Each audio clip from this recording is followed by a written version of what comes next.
ஒரு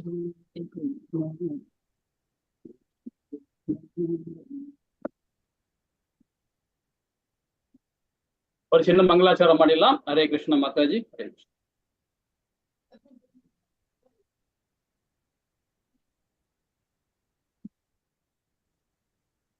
ஆரம்பிச்சலாம். ஓம் நமோ பகவதே வாசுதேவாய. ஓம் நமோ பகவதே வாசுதேவாய. ஓம் நமோ பகவதே வாசுதேவாய. ஓம் அஞ்ஞானதிமிராந்தஸ்ய ஞானாஞ்சனீய ஸலாகயே தக்ஷம் மிலமேன தஸ்மை ஸ்ரீ குருவே நமः. ஸ்ரீ சைத்தன்ய மனோபீதிரம் ஸ்தாபிதம் யன பூதலே ஸ்வயம் ரூபகதாமாயம் ததா சிவபதிகம். ஹே கிருஷ்ணா கருண சிந்தே தீனபந்தே ஜகத்பதே गोपिकान्ता राधा कांता नमस्तुते सप्तकांचन गौरांगी राधे वृंदानेश्वरी वाणोसुदेवी प्रियमानी हरि प्रिये पंचकल्पतराय कृप सिंधु ये वस पदिनाना भावनये वैष्णवियो नमो नमः. जय श्री कृष्ण चैतन्य प्रभु नित्यानंद श्री अद्वैत गदाधर श्रीवासादि गौर भक्त वृंद. हरे कृष्णा कृष्ण कृष्ण हरे हरे हरे राम राम राम हरे हरे. हरे कृष्णा कृष्ण कृष्ण हरे हरे हरे राम राम राम हरे हरे. हरे कृष्णा कृष्ण कृष्ण हरे हरे हरे राम राम राम हरे हरे. ஓம் ஹரே கிருஷ்ணா. வந்தவருக்கு எல்லாருக்கும் நமஸ்காரம். ஹரே கிருஷ்ணா. ரொம்ப ஸ்ட்ரென்த் கம்மியா இருக்கு இன்னைக்கு. பரவாயில்ல, பார்ப்போம். யூடியூப்ல பார்த்து பழக்கம். நீங்க அத்தியாயம் 17 விசுவாசத்தின் பிரிவுகள் அந்த தலைப்புல நாம இந்த அத்தியாயத்தை பார்க்கிறோம். 17வது அத்தியாயம் பார்க்கிறோம். நம்ம ஆல்ரெடி பாத்தீங்கன்னா போன வாரம் இந்த அத்தியாயத்துல 13வது ஸ்லோகத்தோட நம்ம நிறுத்தி இருக்கிறோம் இல்லைங்களா? சரி, அதோட தொடர்ச்சி நம்ம பார்ப்போம். இது வரைக்கும் நம்ம என்னென்ன பார்த்தோன்றதையும் ஒரு கண்ணோட்டம் பார்த்துட்டு உள்ள போயிடலாம். அதற்கு முன்னாடி இந்த நிகழ்ச்சி ஏற்பாடு பண்ணி கொடுத்த ஸ்ரீ ராதா கோவிந்தா இஸ்கான் பெங்களூருக்கு நம்ம அனைவரும் சார்பாக ஒரு சின்ன பிரார்த்தனை. ஜெய் ஸ்ரீ கிருஷ்ணா சைத்தன்யா பிரபு நித்யானந்தா ஸ்ரீ அத்வைத கதாதார ஸ்ரீவாசாதி கௌர பக்தரும் ஜெய். ஹரே கிருஷ்ண கிருஷ்ண கிருஷ்ண ஹரே ஹரே ஹரே ராம ராம ராம ஹரே. இப்ப நாம இந்த 17வது அத்தியாயத்துல நம்ம என்னெல்லாம் பார்த்தோம் அப்படின்ற ஒரு சின்ன கண்ணோட்டம் பார்த்துடலாம். ஓகேங்களா? அர்ஜுனன் பகவான் கிட்ட தத்துவத்தை கேட்கிறார். எல்லாம் கொஞ்சம் மியூட்ல போயிடுங்க. ஏன்னா யூடியூப்ல போயிட்டு இருக்கு, லைவ்ல போயிட்டு இருக்கு. ஹரே கிருஷ்ணா, கொஞ்சம் மியூட்ல போயிடுங்க. தத்துவத்தை பத்தி அழகா பகவான் கிட்ட அர்ஜுனன் கேட்கிற கேள்வி ரொம்ப அழகா கேட்கிறார். அதாவது குணங்கள் அடிப்படையில உள்ள அவங்களுடைய சாராம்சம் என்ன மாதிரி அவங்க செயல்படுவாங்க. அதாவது முக்குணங்கள்ல சொல்லப்படுது இல்லைங்களா? சத்துவ குணம், ரசோ குணம், தமோ குணம். அந்த முக்குணங்கள்ல எப்படி அவங்க செயல்படுறாங்கன்றத ரொம்ப அழகா ஒரு அர்ஜுனன் கேட்ட கேள்விக்கு பகவான் அழகா 7 விதமான விளக்கம் கொடுக்குறாரு. நம்ம உணவுல எப்படி நம்ம சாப்பிடுறோம், என்ன மாதிரி உணவு எடுத்துக்கிறோம் இல்லைங்களா, அதையும் நம்ம இதுல கொடுத்துருக்காரு. ரசோ குணத்துல எப்படி சாப்பிடுறாங்க, சத்துவ குணத்துல எப்படி உணவு உண்றாங்க, அதே மாதிரி தமோ குணத்துல எப்படி உணவு எடுக்கிறாங்க அப்படின்றத நம்ம பார்த்தோம். அதே மாதிரி தானம், நம்பிக்கை, வழிபாடு, யாகங்கள், பேச்சு, அதாவது மனக்கட்டுப்பாடு, நடத்தை. இப்ப நாம பார்க்க போறது மனக்கட்டுப்பாடு, நடத்தி தான் பார்க்க போறோம் 14வது பதத்துல இருந்து இல்லைங்களா? நாம ஏற்கனவே உணவு பத்தி பார்த்துட்டோம், நம்பிக்கை வழிபாடு பத்தி பார்த்தோம், யாகங்கள் பார்த்தோம் இல்லைங்களா? இப்ப பேச்சு, நடத்தை, மனக்கட்டுப்பாடு, தானம், இதை பத்தி ரொம்ப அழகா நம்ம விரிவா பார்க்க போறோம் இல்லைங்களா? முடிவு கொடுக்கிறார் பகவான். அதாவது பாத்தீங்கன்னா ஏன்னா நம்ம 17 அத்தியாயத்துல வந்துட்டோம் இல்லைங்களா? அதனால இது முடிவுரை கொடுக்கிறார். எப்பவுமே ஒரு பிராமண குவாலிட்டியில இருக்கிறவங்க எப்பவுமே ஒரு பகவானுக்கு பாராயணம் பண்றதோ, பகவானை பத்தி பேசுறதோ எதுவா இருந்தாலும் சரி, அந்த ஓம் சச்சித்தை பத்தி சொல்லிட்டு தான் நம்ம தொடங்கணும். அதே முடிக்கும் போது அதை பண்ணுவோம். அந்த முடிவுரை பத்தி பகவான் இந்த அத்தியாயத்துல கடைசியில நமக்கு ரொம்ப அழகா கொடுக்குறாரு. ஓகேங்களா? சரி, இப்ப நம்ம 3 பிரிவா இந்த படிச்சுன்னு இருக்கோம். இப்ப கொள்கையை பத்தி அர்ஜுனன் கேட்ட கேள்விக்கு பகவான் 2வது பதத்துல இருந்து விளக்க கொடுக்க ஆரம்பிச்சிருக்கிறார். இப்ப நாம 14வது பதத்துல இருந்து நாம ஆரம்பிக்கணும் இல்லைங்களா? ஹரே கிருஷ்ண. எல்லாம் மியூட்ல இருந்துருங்க. ஹரே கிருஷ்ணா. சரி, நம்ம போன வாரம் நம்ம உணவு பத்தி எப்படி சாப்பிடணும், என்ன மாதிரி பகவத்கீதையில என்ன சொல்லப்பட்டிருக்காங்கன்றது போன வாரம் சிறப்பா நம்ம பார்த்தோம் இல்லைங்களா? சரி, யாகங்களை பத்தி நம்ம இந்த முக்குணங்கள்ல யாகங்களை எப்படி பண்றாங்க அப்படின்றது நம்ம ஒரு கண்ணோட்டம் பார்த்துட்டு அப்படி உள்ள போயிடலாம். யாகங்கள் சொல்லப்படுறது பாத்தீங்கன்னா சத்துவ குணத்தோட செயல்பாடு சாஸ்திரங்களின்படியானது பண்ணுவாங்க. ஏன்னா சாஸ்திர சம்பிரதாயத்துல என்ன சொல்லப்பட்டதோ அதை அவங்க ஃபாலோ பண்ணுவாங்க. அதே கடமையே செய்வது, தன்னுடைய கடமையா செய்யறது வந்து சத்துவகுணத்துல இருக்கும் செயல்பாடு. அதே மாதிரி வெகுமனம் எதிர்பார்க்காமல் செய்வது, எதிர்பார்த்து பலனை எதிர்பார்த்து அந்த காரியங்கள் செய்ய மாட்டாங்க, சத்துவகுணத்துல இருக்கும் இல்லைங்களா. அதே ரஜோகுணத்துல வந்து பௌதிக லாபத்துக்காக செய்வது, அதே மாதிரி தற்பெருமையாக சொல்வது, எது வந்து தற்பெருமையா பேசுறது, இல்லாததை இட்டுக்கட்டி பேசுறது, இதெல்லாம் வந்து அந்த குணங்கள் பார்க்கும்போது ரசோகுணத்துல போயிடும். உண்மையை பேசணும், உண்மையை பேசாம ஏதோ ஒரு பிரதிபலன் எதிர்பார்த்து நம்ம செய்யும் போது பாத்தீங்கன்னா நமக்கு வந்து குணம் மாறிடும். நம்ம ஏற்கனவே படிச்சிருக்கோம் இல்லையா, 14 அத்தியாயத்துல விரிவா படிச்சிருக்கோம். ஸோ அப்ப அதுல வந்து அந்த குணங்கள் மாறும் போது பாத்தீங்கன்னா நம்மளுடைய புத்தி செயல் எழுந்துரும். இது கீதையில ரொம்ப அழகா பகவான், அப்போ அவங்க போற பார்வை, அந்த போற வழி பாத்தீங்கன்னா தப்பு தப்பா போயிட்டு இருப்பாங்க இல்லைங்களா. சரி, தமோ குணத்துல பாருங்க, சாஸ்திரங்களை வழிகாட்டுதல் படி செய்ய மாட்டாங்க, தாறுமாறா போயிட்டு இருப்பாங்க. அதே மாதிரி பிரசாத விநியோகம் இருக்காது. பிரசாதத்தை பத்தி நம்ம அழகா படிச்சிருக்கிறோம் இல்லைங்களா. இன்னும் விரிவா நம்ம இந்த அத்தியாயத்துல இன்னும் வேத மந்திரங்கள் பாராயணம் பண்ண மாட்டாங்க, வேற மந்திரங்கள் பாராயணம் பண்ண மாட்டாங்க. அதே மாதிரி பூசாரிக்கு தட்சணை கொடுக்க மாட்டாங்க, அந்தனருக்கு தட்சணை கொடுக்க மாட்டாங்க. அதே மாதிரி நம்பிக்கை இருக்காது. ஸோ இந்த குணங்கள் எல்லாமே வந்து தமோ குணம் அப்படின்றது சண்டால குணம் சொல்லுது இல்லைங்களா. இதை பத்தி நம்ம விரிவா நம்ம இதுல பார்த்தோம். இதே ஸ்ரீமத் பாகவத்திலே 12வது காண்டத்துல 3வது அத்தியாயத்துல, அதாவது 52வது சொல்லப்பட்டிருக்கு. அப்போ இந்த 3 யுகங்களையும் சரி, அதே 4 யுகங்களையுமே, சதுர யுகத்துல வந்து சத்தியுகம், திராத யுகம், இதெல்லாம் பேருந்து கலியுகம். இப்ப நம்ம கலியுகத்துல வந்து நாம வந்து பக்தியை வந்து நம்ம கோவில் கட்டுறதோ இல்ல கோவில போய் பெருசா போய் பண்றதோ அதெல்லாம் நமக்கு தேவையே இல்லை. பகவான் நாமத்தை எங்க உட்காந்து பகவான் நாமத்தை சொன்னாவே போதும், பகவான் நாமத்தை உச்சாரம் பண்ணாவே போதும். அதே பகவானுக்கு நாம ஏதாவது செய்யணும் அப்படி நம்ம ஏதாவது கோவிலுக்கு போய் பண்ணணும், பகவானுக்கு பணிவிடை பண்ணணும். இது ஸ்ரீமத் பாகவத்துல சொல்லப்பட்டிருக்கு. அது கலிகாலத்துல என்ன சொல்ல வருது, ஹரே கிருஷ்ணா கிருஷ்ணா கிருஷ்ண ஹரே ஹரே, ஹரே ராம ராம ராம ஹரே. இதுதான் பகவானுடைய மந்திரம் தான். ஏன்னா பகவான் அந்த நாமத்திலே வாசம் செய்யறாரு இல்லைங்களா. அப்ப பகவான் நாமத்தை சொன்னாவே போதும் நம்ம. ஸோ இதை பத்தி நம்ம போன வாரம் ரொம்ப விளக்கமா நம்ம படிச்சோம் இல்லைங்களா. சரி, இப்ப நாம 14வது அதாவது ஸ்லோகத்துல இருந்து 19வது பாதம் வரைக்கும் நம்ம விரிவா பார்க்க போறோம். நடத்தை, பேச்சு, அதாவது மனம், இந்த 3 செயல்பாடுமே இந்த 5 பதத்துல நாம விரிவா பார்க்க போறோம் இல்லைங்களா. சரி, இப்போ நடத்தை பத்தி பார்ப்போம். நம்மளுடைய என்ன மாதிரி நடத்தை அப்படின்றத விரிவா பார்க்கலாமா. சத்துவ குணம், சத்துவ குணத்துல என்ன சொல்ல, மரியாதையை கடமையாக வழிபட்டு செய்வது. இப்ப நாம வந்து பகவானுக்கு எப்படிப்பட்ட கடமையை செய்யறோம் பாருங்க. சத்துவ குணம் கூட பாத்தீங்கன்னா கூட அது பிராமண குவாலிட்டி தான், பிராமண குவாலிட்டி தான் சத்துவ குணம் இல்லைங்களா. அந்த குணத்துல இருக்கிறோம் பாருங்க, மரியாதையை கடமையாக வழிபாட்டை செய்வதுதான் அது. அப்போ அது வந்து மரியாதைன்னு சொல்லும் போதே பாத்தீங்கன்னா எதிர்பார்க்கிறது. அப்போ அது என்ன குணம்னு பாருங்களேன், சத்துவ குணம் தான், ஆனா எதிர்பார்த்து செய்யற குணம் ஆயிடுது பாருங்க. அது அந்த விஞ்ஞானத்தை நம்ம நோட் பண்றோம். மரியாதை. ஹரே கிருஷ்ணா, மியூட் பண்ணீங்க மாதாஜி, மியூட் பண்ணீங்க, ஏதாவது தேவைன்னா மட்டும் இது பண்ணீங்க. அப்ப நம்ம மரியாதை எதிர்பார்க்கனாவே என்ன குணம் பாருங்க, எதிர்பார்க்கும் போது என்ன பண்ணும், ரச குணம் போயிடும்.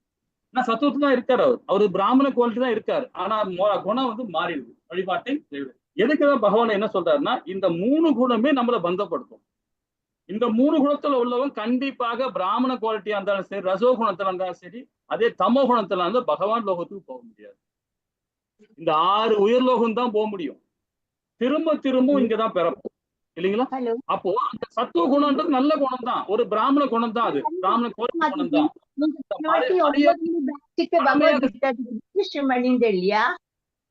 ஹரே கிருஷ்ணா மாதாஜி, இப்ப மியூட்ல போயிடுங்க மாதாஜி. ஹரே கிருஷ்ணா. சோ அந்த குணம் வந்து அதை மாதிரி பண்ணிடும். அதே ரசோ குணம் பாருங்க, தன்னிலை நோக்கத்துக்காக, தன்னிலையின் நோக்கத்துக்காக. அப்ப அவன் என்ன சொல்றான் பாருங்க, ரசோ குணத்துல நாமும் ஏதாவது ஒண்ணு பண்ணணும், ஏதாவது ஒண்ணு பண்ண, தொழில் முறையிலையோ இல்ல சொத்து இதுலயோ இல்ல குழந்தைகள் விஷயத்திலேயோ ஏதோ ஒண்ணு நமக்கு சாதகமான விஷயத்துக்காக தேடி போடுவோம், அதுக்காக அந்த மரியாதை தேடி போவான். இவன் எனக்கு மரியாதை கொடுத்தே ஆகணும், அந்த மாதிரி நோக்கத்துல போவான். அது வந்து பாத்தீங்கன்னா ரசோகுணம் இல்லைங்களா. அது வந்து என்ன சொல்லுவோம், ரொம்ப கெட்ட குணம் நம்ம சொல்றோம் இல்லைங்களா, நம்ம ஸ்லாங்ல சொல்லும் போது. அப்போ சுய புகழ்ச்சிக்காக விருப்பம், இப்ப துரியோதன கதை நம்ம படிச்சிருக்கோம் இல்லையா? துரியோதன பாருங்க, தற்பெருமை தான் பேசுவார், இல்லாதது இட்டு கட்டி பேசுவார். சோ அந்த மாதிரி சுபாவம் உள்ளவங்க கண்டிப்பாக ரசோகுணம் அப்படின்னு சொல்லப்படுது. அதே தமோ குணம் பாருங்க, மற்றவர்களை அழிப்பதற்காக சக்தியை பெற வேண்டி தன்னை தானே சித்திரவதை செய்து கொள்ளுதல். மற்றவங்களை எப்படி, அதாவது நமக்கு சாதகமா எது வந்தாலும் வேணும், மற்றவங்களை பத்தி கவலையே படுறதில்ல. அந்த குணம் வந்து சண்டால குணம் சொல்லுவாங்க. அந்த குணம் வந்து சண்டாலம். அதாவது நான் தான் நிக்கணும், நான் தான் எல்லாமே செய்யணும், எனக்கு எனக்கு சாதகமா இருக்கணும் நினைக்கிறவன் வந்து பாத்தீங்கன்னா கண்டிப்பா அது சண்டால குணம். அந்த செயல் என்னைக்குமே வீழ்ச்சி அடையும். அது பாவகரமான செயல், தமோ குணம் சொல்லப்படும். அவனுடைய நடத்தை இதை பத்தி சொல்றாரு இல்லைங்களா? எல்லாருமே சரிசமமா இருக்கணும். நமக்கு ஒரு பிரச்சனை வந்துச்சுன்னு வச்சுங்களேன், அது நாம வந்து பிரச்சனை சால்வ் பண்றதை நம்ம பார்ப்போம். அதே மாதிரி அடுத்தவங்களுக்கு பிரச்சனை வந்தாலும் அதை சால்வ் பண்றதை நம்ம பார்க்கணும். அது அர்த்தம் அவன் செயல் தானே, நமக்கு எதுக்கு அப்படின்னு போயிட்டு வச்சுக்கலாம், அதுவும் பாவகரமான செயல் தான் இல்லைங்களா? ஹரே கிருஷ்ணா. சரி, இன்னும் இது விரிவா பார்க்கலாம். இதுல என்ன சொல்ற பாருங்க, அடுத்தவர்களை அச்சுறுத்துவதற்காக தன்னைத்தானே சித்திரவதை செய்து கொள்வதோ, மற்றவர்களை நம் வழிக்கு வர வைப்பதற்காக அவர்களை சித்திரவதை செய்வதை, இரண்டுமே மனித வாழ்வுக்கு பாதகமானவை. நமக்கு சாதகத்துக்காக நம்ம என்ன பண்றோம், கையாத்துக்கிறது இல்ல ஏதாவது ஒண்ணு பண்றோம், ஏதாவது ஒண்ணு செய்யறோம், உனக்கு பிரச்சனை பண்ணி விட்டுருவேன், உனக்கு அதை பண்ணி விட்டுருவேன் அப்படி பண்ணி சுயநலத்துக்காக நம்ம செய்யற செயல் வந்து தொழிலையும் சரி, அது மற்றபடி குடும்பத்திலையும் சரி, சமுதாயத்திலையும் சரி, எந்த வகையிலுமே சரி, அந்த மாதிரி பிளாக்மெயில் விஷயம் பண்ணாவே சண்டால குணம். அது சண்டால குணம், அது என்னைக்குமே வீழ்ச்சி அடையும். அது நல்ல காரியமே கிடையாது இல்லைங்களா? அப்ப அந்த மாதிரி நடக்கிற விஷயத்துல இருந்து நம்ம என்ன பண்ணணும், வெளியே வந்துடணும். அங்க இருந்து நம்ம அந்த இடத்துக்கே நம்ம இருக்கக்கூடாது. அந்த அந்த குணம் உள்ள ஆளுங்கிட்ட நம்ம சங்கமே வச்சுக்கூடாது. அந்த சங்கம் வச்சோம்னா நமக்கும் அந்த குணம் வந்துடும், அதே குணம் நமக்கு வந்துடும். இது கீதையில ரொம்ப அழகா சொல்லப்பட்டிருக்கு. அது மனித வாழ்வுக்கே பாதகமான செயல் இல்லைங்களா? இப்போ நடத்தையை பத்தி பார்த்தோம், பேச்சுல பத்தி பார்த்தோம். நம்ம என்ன மாதிரி பேசணும் அப்படின்றத பாத்தீங்கன்னா, சத்தியம், மகிழ்விப்பது, பயனுள்ளது, எது சத்துவ குணம், நல்ல குணம். எதுவா இருந்தாலும் நம்ம ஓப்பனா கரெக்டா பேசணும், தவறுதலா பேசக்கூடாது. நம்மளோட எந்த விஷயமே நாம வந்து புரியல் இல்லாம பேசவே கூடாது. நமக்கு அந்த புரிதல் முதல்ல அடையணும். ஒருத்தர்கிட்ட யாராவது பேசுறோம்னா நமக்கு வர அந்த பேச்சை வந்து நாம முதல்ல அப்சர்வ் பண்ண, நம்ம உள்ள வாங்கிக்கணும். உள்ள வாங்கிட்டு அது கரெக்டான்றதை நம்ம அடுத்தவங்க பேசணுமே தவிர தேவையில்லாம சத்தியம் அதானே இல்லைங்களா? உண்மையானது கரெக்டா என்ன இருக்கோ அது நம்ம சொல்லணும். சோ அதுதான் பிராமண குவாலிட்டி. அந்த குவாலிட்டி இல்லாம பண்றது ரஜோகுணத்துக்கு போயிடும். அவ்வளவு மத்தவனை மகிழ்விப்பது, அப்படி மகிழ்விப்பதும் பாத்தீங்கன்னா அவனும் மகிழ்றான், மத்தவனையும் மகிழ்விப்பான். அப்ப அந்த குணம் என்ன பாருங்க, அது சத்துவ குணம் தான். ஆனா அது சுத்த சத்துவத்துல வராது. சுத்த சத்துவத்தை பத்தி இதை பத்தி மகிழவே மாட்டான் அவன். ஏன்னா மகிழ்ச்சி வந்தாலும் சரி, மத்தவனை மகிழ்விக்கிறதுக்கும் சரி அவன் செயல்படவே மாட்டான். ஏன்னா ஹரிபக்தியோட இருப்பான், சுத்த சத்துவத்துல இருப்பான். ஆனா சத்துவத்துல இருப்பான், மகிழ்வான். அந்த மகிழ்ச்சினால என்ன ஆகும், அவன் பந்தப்படுறான், அதனால அவன் பயன் அடைகிறான். இது சத்துவ குணம். அதே ரசோ குணம் பாருங்க, அதிகாரப்படுத்துவது, வதந்தி, சுயநல நோக்கத்துக்காக. யாரையுமே அதிகாரப்படுத்தவே முடியாது. வியாபாரமா சரி, சமுதாயமா சரி, நம்ம குடும்பத்துல கூட சரி, நம்ம குழந்தைகளோட நம்ம அதிகாரப்படுத்துறதுக்கு உரிமையே கிடையாது. இது கீதை ரொம்ப அழகா படிச்சிடும். 3வது அத்தியாயத்துல படிச்சிருந்தல, கர்மயோகத்துல. யாரையுமே நாம அதிகாரப்படுத்த முடியாது. மனைவியோ, கணவனையோ, பிள்ளையோ, தந்தையோ, பேரனை யாரையுமே அதிகாரப்படுத்த முடியாது. ஏன்னா எல்லாருக்குள்ளயும் பரமாத்மா இருக்கு. எல்லாரும் தனிப்பட்ட வாழ்க்கை, எல்லாருக்கும் வாழத்தான் இங்க வந்திருக்காங்க. அவங்களுக்கும் உடல் கிடைச்சிருக்கு, ஒரு தாய் தந்தரி மூலியமாவோ, சமுதாயம் மூலியமோ உடல் கிடைச்சிருக்கு. அந்த உடல் தகுந்த மாதிரி அவங்க வாழலாம். சோ அந்த இடத்துல நம்ம அதிகாரப்படுத்தவே கூடாது. அந்த அதிகாரப்படுத்தினாவே ரசோகுணம். அது வந்து யாரு பண்ணுவாங்கன்னா சத்திரிய வம்சத்துல பண்ணுவாங்க. சத்திரிய வம்சத்துக்கு அது அவனுடைய கடமை. அது நாட்டு மக்கள் நல்லா இருக்கணும், சமுதாயம் நல்லா இருக்கணும்ன்றக்கா அது செய்யற செயல். அது அவங்க வந்து சத்திரிய வம்சம் செய்யறது. அதே மாதிரி வதந்தி, தேவையில்லாத வதந்தியை பரப்பவே கூடாது. அது உண்மையோ பொய்யோ எதுவா இருந்தாலும் சரி, அந்த வதந்தின்னு சொல்லாம அந்த என்ன பண்ணா பிரச்சனை பெருசா போயிட்டே இருக்கும். நாம ஒண்ணு சொல்லுவோம், அவர் ஒண்ணு சொல்லுவார், அவர் ஒண்ணு சொல்ல அப்படியே போயிட்டே இருக்கும் இல்லைங்களா? அந்த வதந்தி சொல்றதே வந்து சுயநலம். அது வந்து பாத்தீங்கன்னா ரசோகுணம் தான். அப்புறம் எதிர்காலத்துக்கு நம்ம நாளைக்கு சேர்த்து வைக்கணும், நம்ம பிள்ளைகளை சேர்த்து வைக்கணும், நம்ம பேர பிள்ளைகளை சேர்த்து வைக்கணும், கார் வாங்கணும், பங்களா வாங்கணும், இந்த மாதிரி போயிட்டே இருக்கும் பாத்தீங்களா? இது எல்லாமே ரசோகுணம். இது எல்லாமே ரசோகுணம். நம்ம கிட்ட இருக்கிறத மத்தவங்களுக்கு இல்லாதவங்களுக்கு பகிர்ந்து கொடுக்கணும் இல்லைங்களா? அது அந்த அந்த அந்த குணம் நமக்கு இருக்கா பாருங்களேன். கண்டிப்பா ரொம்ப கஷ்டம். அது இந்த கலிகாலத்துல ரொம்ப கஷ்டம். ஆனா அதுதான் சுத்த சத்துவம். அதை பத்தி படிப்போம். தானத்தை பத்தி ரொம்ப அழகா படிப்போம். அதே மாதிரி தமோ குணத்துல பாருங்க, பொய் பேசுவது, மற்றவங்க வந்து டிகர் பண்ணி தூண்டுறது, இந்த பிரச்சனை இது பண்ணு, நீ இதை பண்ணு, அதை பண்ணு, இந்த மாதிரி தூண்டுறது, தீங்கிழைப்பது, இந்த மாதிரி விஷயங்கள்லாம் வந்து தமோ குணத்தோட செயல்பாடு.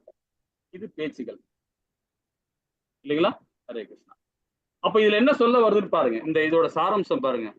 தத்துவ போதும் இந்த உத்தியை கையாளுங்கள் சொல்றாரு.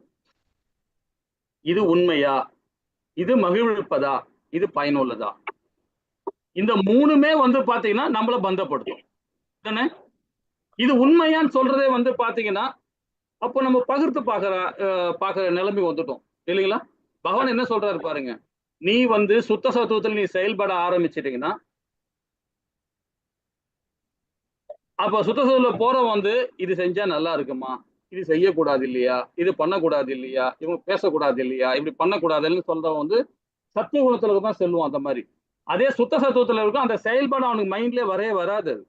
இது உண்மையா இல்ல மகிழ்விப்பதா இல்ல பயனுள்ளதா, இந்த மாதிரி கேட்டுக்கிட்டே இருப்பாங்க. சரி, அப்ப நம்ம பேசுற வார்த்தைகள் பாருங்க, மத்தவங்களுக்கும் நம்ம சித்திரவதை கொடுக்க கூடாது, மத்தவங்களையும் அதை வந்து பந்தப்படுத்தக்கூடாது, யாரையும் சங்கடப்படுத்தக்கூடாது. அந்த குணம் இருந்தாவே சண்டால குணம் தான் அது. சரி, இப்ப இது மனதின் குணங்கள் பாருங்க. மனதின் முக்குணங்கள்ல நம்ம என்ன மாதிரி நினைக்கிறோம் அப்படின்றது சத்துவ குணத்தோட பாருங்க, திருப்தி அற்றது. சத்துவ குணம் பாருங்க, திருப்தி அற்றது, போதுமானது, மனப்பான்மை. இப்போ திருப்தி அற்றது எதை சொல்றாங்க பாத்தீங்களா, பிராமண குவாலிட்டி உள்ளவங்க எப்பவுமே பாத்தீங்கன்னா நிறைய வந்து அதாவது புராணங்களை படிக்கிறது, பகவானை பத்தி படிக்கிறது, நிறைய விஷயங்கள்ல வந்து படிச்சுக்கிட்டே இருக்கணும்னு ஆசைப்படுவாங்க. பகவானுக்கு பாராயணம் பண்ணணும், இதெல்லாம் செய்யணும், அதெல்லாம் பண்ணணும். அது அந்த இதுல திருப்தி அடைய மாட்டாங்க. அவங்க அப்படியே போயிட்டே இருப்பாங்க. அந்த ஞான யோகத்துல அவங்க படிக்க படிக்க படிக்க நிறைய விஷயங்கள் கேதர் பண்ணி படிச்சுக்கிட்டே இருப்பாங்க பாருங்க. அப்ப என்ன ஆகும்னு பாத்தீங்கன்னா, தான் என்ற அகந்தை வந்துடும். யாருக்கு? இந்த பிராமண குவாலிட்டியில உள்ளவங்களுக்கு. அதே சுத்த சத்துவத்துல என்னுடைய கடமைன்னு செய்வான். அதை என்னுடைய கடமைன்னு செய்வான். ஆனா அதே சத்துவத்துல இருக்கும்போது பாத்தீங்கன்னா, அவன் நிறைய படிப்பாரு, நிறைய பாராயணம் பண்ணுவாரு, எல்லா விதமான சகல விஷயம் செய்வார். பிராமண கோட்டை வந்து எல்லா விஷயம் செய்வார். ஆனா அந்த மகிழ்றாரு பாருங்களா, அந்த திருப்தி இருக்காது அவருக்கு. சரி, போதுமானது, அது மனப்பான்மை. அந்த மனப்பான்மையில இருப்பார். அதை பத்தி நம்ம இன்னும் விரிவா நம்ம ஒரு ஸ்லோகத்துல பகவான் கொடுக்கும்போது அதை விரிவா படிக்கலாம். ரசோகுணம் பாருங்க, திருப்தி அற்றது. அங்க வந்து திருப்தி, அதாவது ஒரு சில விஷயங்களை வந்து பாத்தீங்கன்னா சத்துவ குணத்துல செயல்பாடு வந்து இது இந்த இந்த வாழ்க்கை கிடைச்சதே இது போதண்டா அப்படின்னு நினைப்பான். அதாவது ஒரு பிராமண குவாலிட்டி உள்ளவன் இந்த வாழ்க்கை கிடைச்சதுல இது போதண்டான்னு நினைப்பான். அதே வேதங்களை படிக்கும்போது பாருங்க, இன்னும் படிக்கணும், இன்னும் படிக்கணும், இன்னும் படிக்கணும், நிறைய பாராயணம் பண்ணணும், பாராயணம் பண்ணணும், அந்த திருப்தி இல்லாம போயிட்டே இருப்பார். அதே வந்து செல்வங்களை சேர்க்கறதோ சரி, செல்வம் சேர்க்க மாட்டார் பிராமண குவாலிட்டி உள்ளவன். பிராமண குவாலிட்டி நாளைக்கு எடுத்து வச்சாவே அவன் பிராமணனே கிடையாது. நாளையோட எடுத்து வச்சாவும் அவன் பிராமணன் கிடையாது இல்லைங்களா, அந்த பிராமண கோட்டில வராது. ஸோ அப்ப சத்துவ குணத்துல செயல்பாடு வந்து பாத்தீங்கன்னா அந்த மனப்பான்மை உள்ளவங்க. அதே ரசோ குணத்துல பாருங்க, திருப்தியே இருக்காது அவங்களுக்கு. அதை பத்தி ஏக்கம் வந்துடும். இப்போ தேனீக்கள் பாத்தீங்கன்னா நிறைய கூடு கட்டும். கூடு கட்டுறது பாத்தீங்கன்னா ஒரு சின்ன கூடு கட்டும், அது பாட்டு என்ன வரும், அப்படியே பெருசா கட்டிக்கிட்டே போயிட்டே இருக்கும். நிறைய தேனீக்கள் வராம தேன் நிறைய செய்யணும், அது ஒரு லிமிட்டுக்கு மேல போயிட்டே இருக்கும். ஏன்னா அதோட அது ஆசை, இன்னும் போகணும், இன்னும் பெருசாகும், இன்னும் பெருசாகும் போயிட்டே இருப்பாங்க. அது வந்து பாத்தீங்கன்னா அந்த மாதிரி திருப்தி இல்லாம இருப்பாங்க ரஜோகுணம்.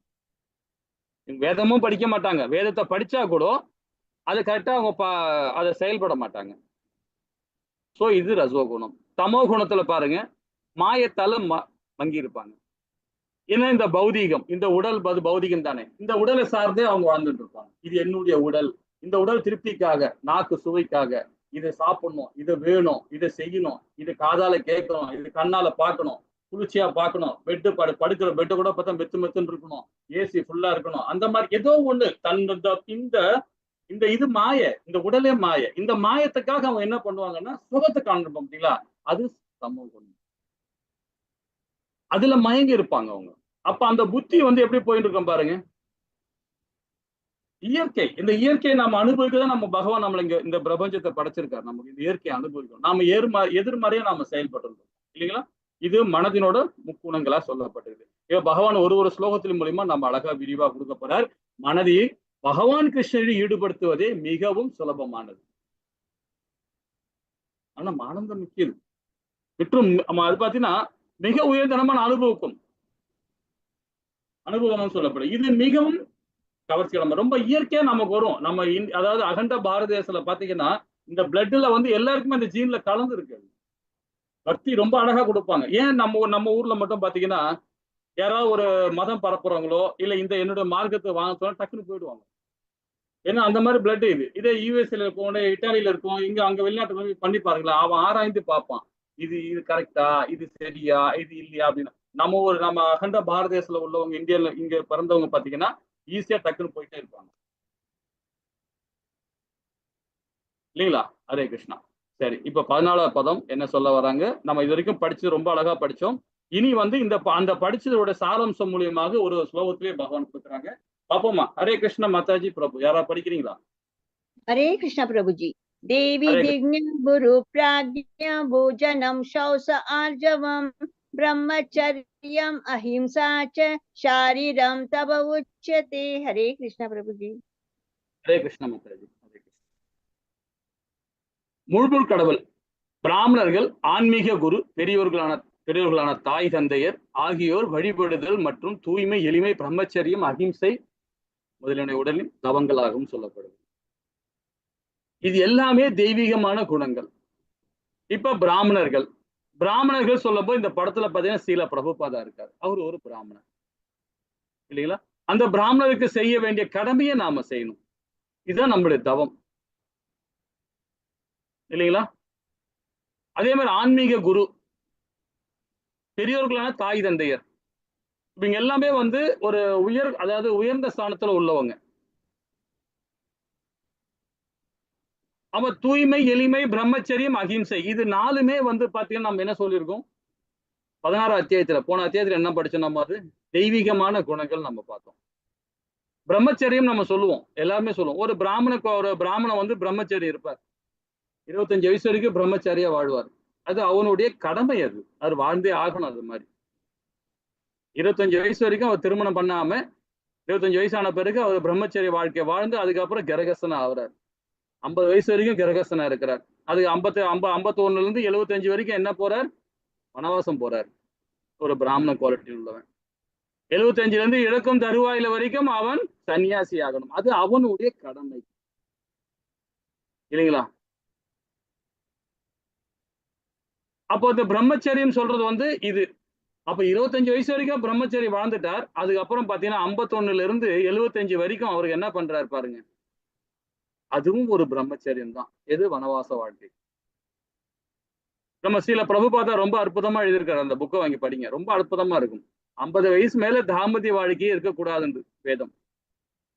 சோ அப்ப பாத்தீங்கன்னா அது பிரம்மச்சரிய வாழ்க்கை. அது அந்த வாழ்க்கையை வாழணும். அது அந்த மாதிரி வாழ்க்கையை வாழறவங்களுக்கு நாமளும் அவங்களை உயர்வா வச்சிருக்கணும், அவங்களை மதிக்கணும். அதே மாதிரி அகிம்சையை ஃபாலோ பண்றவங்க. அகிம்சை யார் ஃபாலோ பண்ணணும் பாத்தீங்கன்னா, இந்த சச்சித்தானந்தமா செயல்படுறான் பாத்தீங்களா. இந்த மனசாட்சி கிடையாது, ஆத்ம ரூபத்துல சச்சித்தானந்தமா செயல்படுறான் பாருங்க, பகவானோட அருளோட செய்யறான் பாருங்க, அவன் தான் அகிம்சையை ஃபாலோ பண்ணுவான். பௌதிகமான இருக்கவன் செய்யவே முடியாது. பௌதிகத்துல பந்தப்பட்ட வாழ்க்கையை வாழறவன் கண்டிப்பா செய்யவே முடியாது. அதே மாதிரி எளிமை. யார் எளிமையா இருப்பாங்க? பணம் இருந்தாலும் சரி, பணம் இல்லைனாலும் சரி, சந்தோஷம் இருந்தாலும் சரி, துக்கம் இருந்தாலும் சரி, அதை பத்தி கவலைப்பட மாட்டாங்க. ரொம்ப சாதாரணமா எளிமையா இருப்பாங்க. யாரு அவங்கலாம்? கர்ம யோகி, ஞானி. அவங்க தான் அது மாதிரி இருக்க முடியும். பந்தப்படாம வாழ்க்கையை வாழ்வாங்க. எதில் மேலேயும் பற்றுதல் இல்லாம வாழ்க்கையை வாழறவங்க ரொம்ப எளிமையா இருப்பாங்க. எந்த பொருள் மேலேயும் ஆசைப்பட மாட்டாங்க. எதையும் சேர்த்து வைக்கணும் மனப்பான்மை இருக்காது. சேர்த்து வைக்கிற மனப்பான்மை இருந்தாவே அவங்க அந்த பிராமண கோட்ல இருந்து வெளியே வருவாங்க, குணத்திலிருந்து வெளியே போயிடுவாங்க. அது ரசோகுணம் தான் இல்லைங்களா. அதே மாதிரி தூய்மை, உள் தூய்மை, வெளி தூய்மை. இந்த 2 தூய்மையை பத்தி நம்ம அழகா நம்ம 16 அத்தியாயத்துல விரிவா படிச்சிருக்கிறோம் இல்லைங்களா. அதே அப்போ இந்த பிராமணர்கள் சொல்றது ஆன்மீக குரு, பெரியவர்களாம் தாய் தந்தை, அவங்கள எப்படி வழிபாடு பண்ணும் பாருங்க, ரொம்ப அழகா சொல்லப்பட்டிருக்காங்க இல்லைங்களா. ஹரே கிருஷ்ணா. இப்ப உடலின் தவங்களாக இது சொல்லப்பட்டிருக்கு. இப்ப வழிபாடு, 2வது தூய்மை, 3வது எளிமை, 4வது வந்து பிரம்மச்சரியம், 5வது வந்து அகிம்சை. இதை பத்தி நம்ம விரிவா நாம படிச்சிருக்கோம் இல்லைங்களா. ஹரே கிருஷ்ணா. சரி, 15வது பதம் என்ன சொல்றாங்க பாப்போமா? ஹரே கிருஷ்ண மாதாஜி. हरे कृष्ण प्रभुजी। अनुद्वेगकरं वाक्यं सत्यं प्रियम् इदं च यत् स्वाध्यायाभ्यसनं चैव वाङ्मयं तव उच्यते। हरे कृष्ण प्रभुजी। ஹரே கிருஷ்ண மாதாஜி. ரொம்ப அழகா படிச்சு மாதாஜி. ஹரே கிருஷ்ணா. உண்மையானது, இனிமையானது, நம்பிக்கை அளிப்பதமான பேச்சு, பிறர் மனதையும் துன்புறுத்தாத பேச்சு, வேத இலக்கியங்களை முறையாக உச்சரித்தல் ஆகியவை வாக்கின் தவங்களாகும். இப்ப பாருங்க, உண்மையானது. சில பேர் அறியாம பேசுவாங்க, சில பேர் புரியாம பேசுவாங்க, சில பேர் ஏதோ காரியம் சாதிக்கணும்னு பேசுவாங்க. சோ அந்த மாதிரி பேசும்போது பாத்தீங்கன்னா அவங்க என்னைக்குமே வீழ்ச்சிதான் அடைவாங்க. என்னைக்குமே அது அந்த ஒரு இதுல போக முடியாது. உண்மையா பேசணும். அந்த குணத்தை இல்லாம பேசும்போது, அந்த அந்த இல்லாத பேசும்போது பாத்தீங்கன்னா ஆட்டோமேட்டிக்கா என்ன சொல்லுவோம், தற்பெருமைன்னு சொல்லப்படுது. அது கண்டிப்பா 100% வீழ்ச்சி அடையும். அந்த செயல் எப்பவுமே வீழ்ச்சி அடைகிற செயல். உண்மையா இருக்கணும். அப்ப இனிமையானது. இனிமையானதுன்னா பாத்தீங்கன்னா யாரையுமே நம்ம சங்கடப்படுத்தாம, இப்ப யாரும் சங்கடப்படுத்தக்கூடாது. இப்ப மனைவி கணவனுக்கு நிறைய பிரச்சனைகள் வரும். அது ஏன் சொல்றேன்னா, பந்தப்படுறோம். பற்று, மனைவி மேல பற்று, கணவன் மேல பற்று, குடும்பத்து மேல பற்று, சமுதாயத்து மேல பற்று, இதெல்லாம் பற்று இருக்கணும். ஆனா அதுலயே நமக்கு என்ன தேவையோ அதுல மட்டும்தான் நம்ம இயற்கையில இருந்து எடுக்கணும். இதெல்லாம் இயற்கை. இதெல்லாம் அந்த இயற்கையில இருந்து எவ்வளவு தேவையோ அது மாத்திரம் எடுத்துக்கணும். இப்ப கணவன் இருக்காரு, ஒரு மனைவி துன்புறுத்ததே அதுவே பாவம் சொல்லுது இல்லைங்களா? ஏன்னா அவருக்குள்ளேயும் பகவான் இருக்கான், மனைவிக்குள்ளேயும் பகவான் இருக்காங்க. அவங்க 2 பேர் பெண்ணா பிறந்திருக்கிறாங்க. ஆனா அவங்களுக்குள்ளேயே பரமாத்மா இருக்கிறார், ஆத்மாவும் இருக்கு, அவங்களுக்கு தனிப்பட்ட வாழ்க்கை இருக்கு, சுதந்திரம் இருக்கு இல்லைங்களா? அவங்களை துன்புறுத்தக்கூடாது. அதே கணவனுக்கும் அதேதான், பிள்ளைகளுக்கும் அதுதான் இல்லைங்களா? அப்ப யாரையுமே நம்ம துன்புறுத்தக்கூடாது.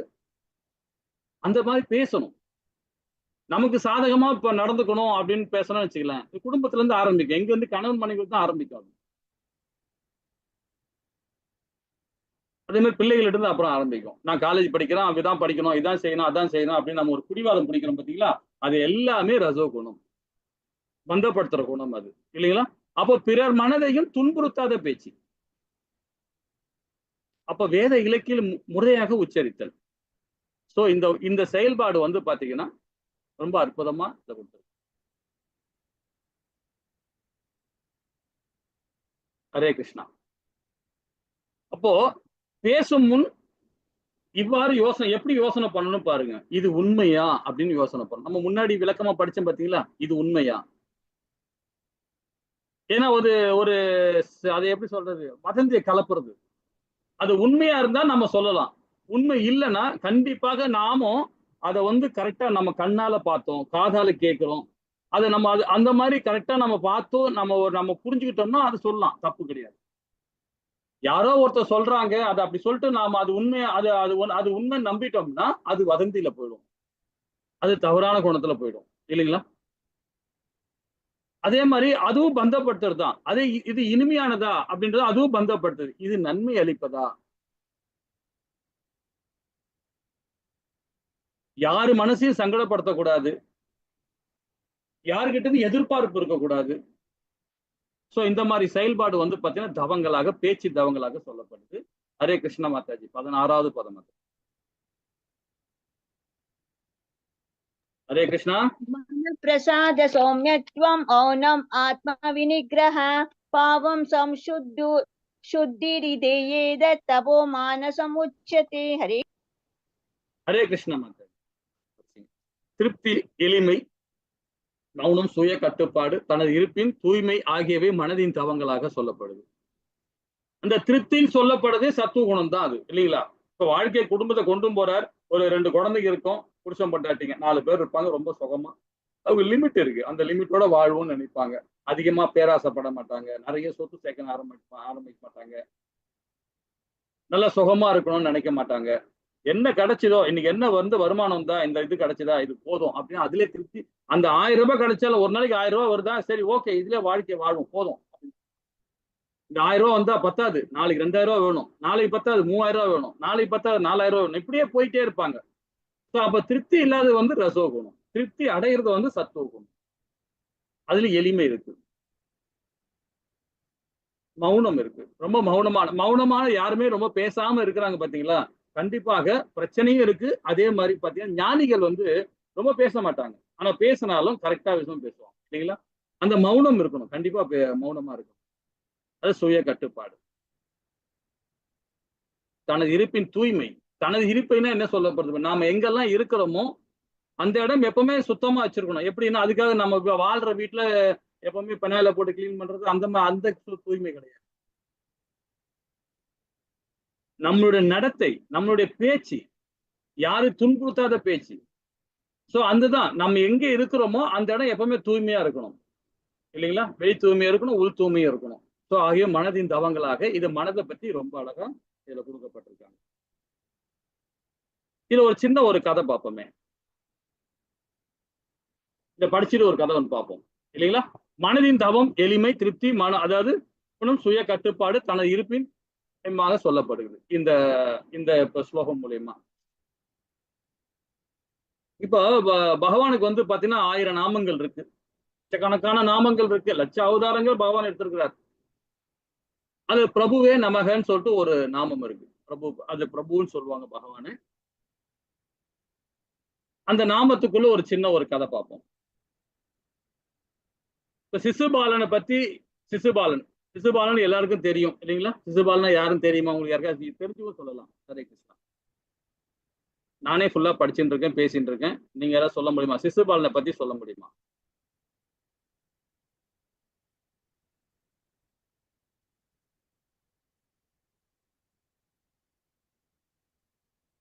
ஹரே கிருஷ்ணா. எல்லாருமே மியூட்ல இருக்கீங்க.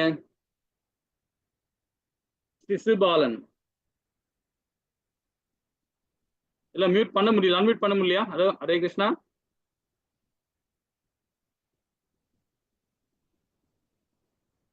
பாக்கியலட்சுமி மாதாஜி, ரேவதி மாதாஜி,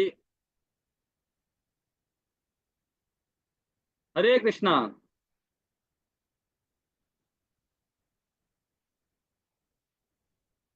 பபிதா மாதாஜி, ஹரே கிருஷ்ணா.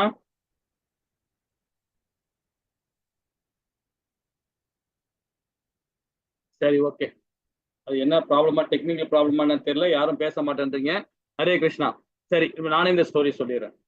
சிசுபாலன் வந்து பாத்தீங்கன்னா ஜெயா விருஜன், அதாவது பாத்தீங்கன்னா 2 பேர் இருக்காங்க. அவங்க 2 பேருமே வந்து தோரபாலகர், அதாவது வைகுண்டத்துக்கு தோரபாலகரா இருக்காங்க. ஜெயா விஜயன்.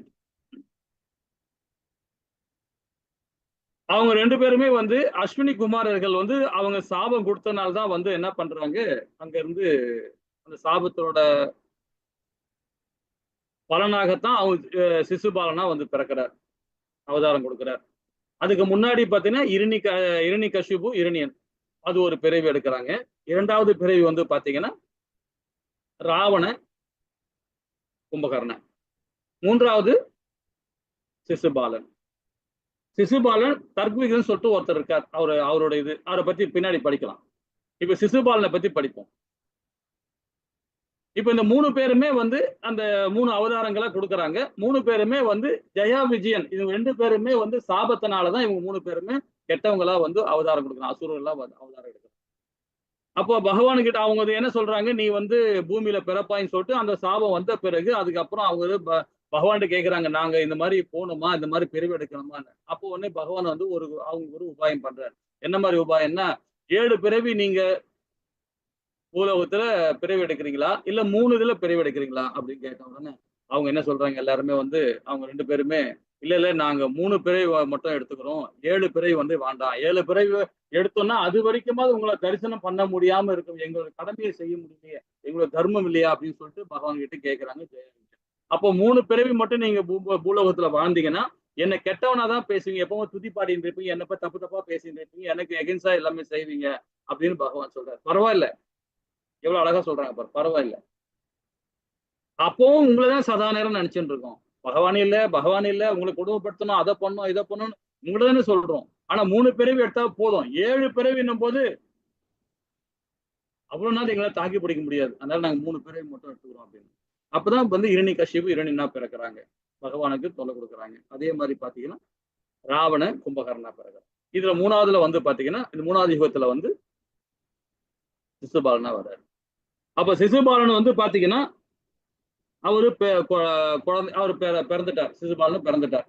அவங்க யாருக்கு பிறக்கிறார் பார்த்தா சிசுபாலன் வந்துன்னா வாசுதேவரோட சகோதரி, அதாவது பகவானுடைய அத்தைக்கு மகனாக பிறக்கிறார் சிசுபாலன்.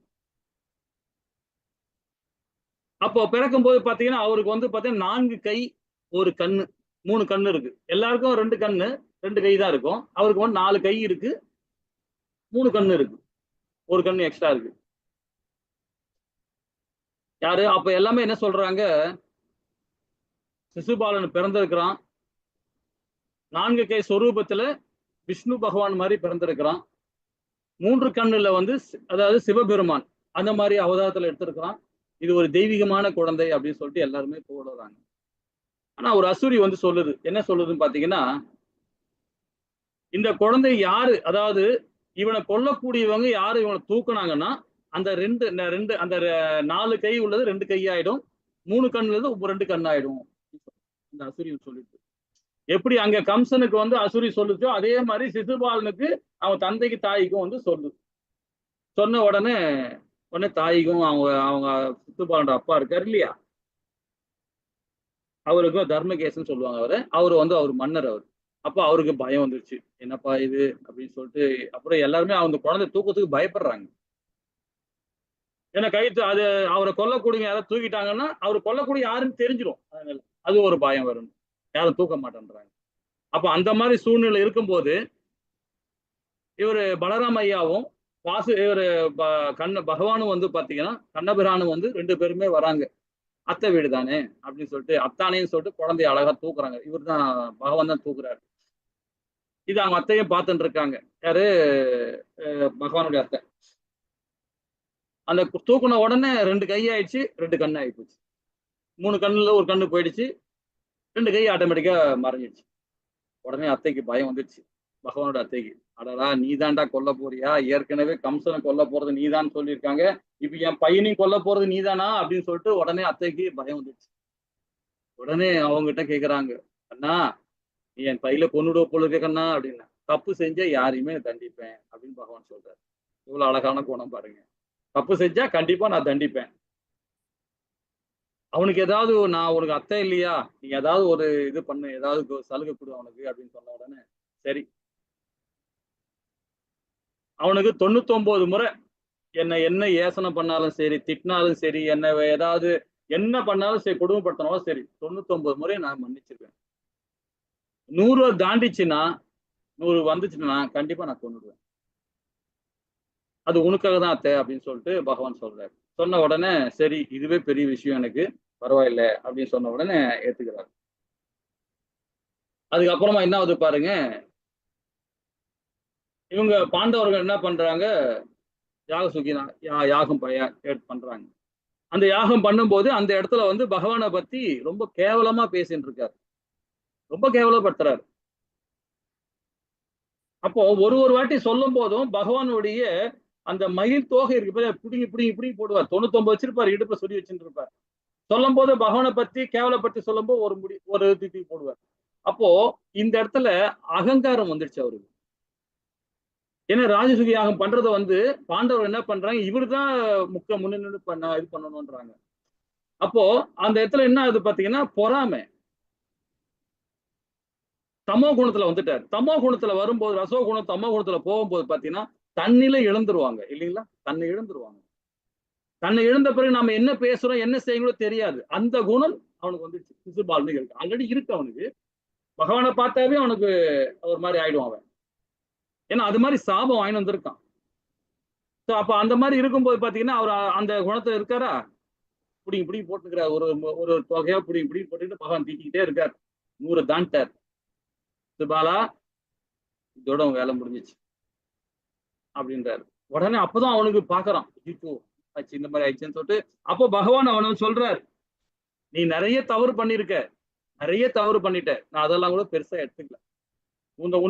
என்னுடைய அத்தைமார்கிட்ட நான் அத்தை கிட்ட சொல்லி இருக்கிறேன், அதை மீறி நீ நடந்துட்ட. நீ ஏன்னா உன்னுடைய அகம்பாவம் உன்னை கண்ணை மறைச்சிடுச்சு, தன்னிலை இழந்துட்ட, நீ கோபத்துல தன்னிலை இழந்துட்ட, அதனால உனக்கு கொல்றதோட வழியே கிடையாது உனக்கு அப்படின்னு சொல்லிட்டு பகவான் சொல்றார். அவர் என்ன மாதிரி தப்பு பண்ணிக்கலாம் பாருங்க. பகவான் அப்பயும் சொல்றாரு, என் பாட்டனார், அதாவது உக்கரசேனன் ஒருத்தர் இருக்காரு, அது அவங்க தாத்தா, யாரு, பகவானுடைய தாத்தா. அவரை சிறை பிடிச்சு வச்சிருக்கான் சிசுபாலன்.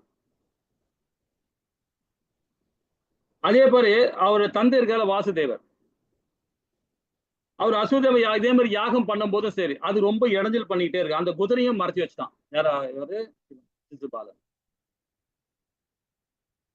அதே மாதிரி அவரோட மாமா இருக்க, சிசுபாலனோட மாமா, அவங்க மாமாவோட மனைவிய கொடுமை பண்ணியிருக்காரு.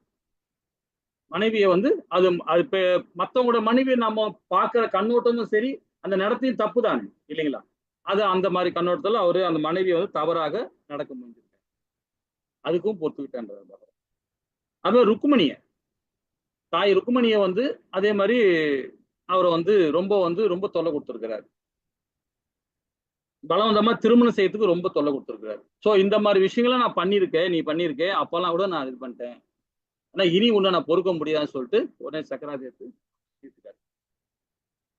தீர்த்த உடனே பாருங்க, அந்த ஆத்மா, அந்த தீ பந்து மாதிரி உள்ள ஆத்மா கடைசியில பகவான் காலடியில வந்து சரணாகதி அடையுது.